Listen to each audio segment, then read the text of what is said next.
MP হোক মন্ত্রী হোক বাংলাদেশের বর্তমান পরিস্থিতি বিবেচনায়, অর্থনৈতিক কাঠামো বিবেচনায়, মানুষের খরচ বিবেচনায় নির্দিষ্ট একটি পদে একজন জনপ্রতিনিধি মাসিক যে একটি খরচ হয় তেমন একটি স্ট্যান্ডার্ড খরচ তাকে সম্মানী ভাতা হিসেবে অবশ্যই দেওয়া উচিত।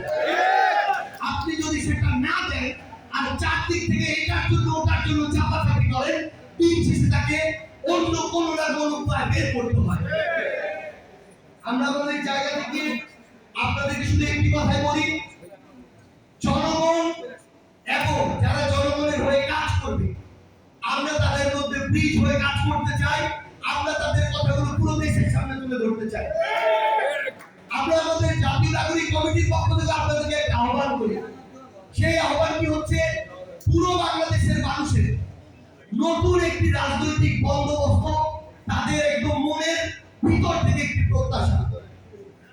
আপনারা কে কোথায় যাবেন সেটা আপনাদের বিষয়, কিন্তু একটি জিনিস মনে রাখবেন, আপনারা যদি সেই প্রত্যাশাকে সামনে রেখে আগামী বাংলাদেশে কাজটা করেন, চোখের সামনে ভূমি শেখ হাসিনা যে ফেরাউনের চেয়ে বড় হয়ে উঠেছিল তার পরিস্থিতিটা একবার অনুমান করবেন।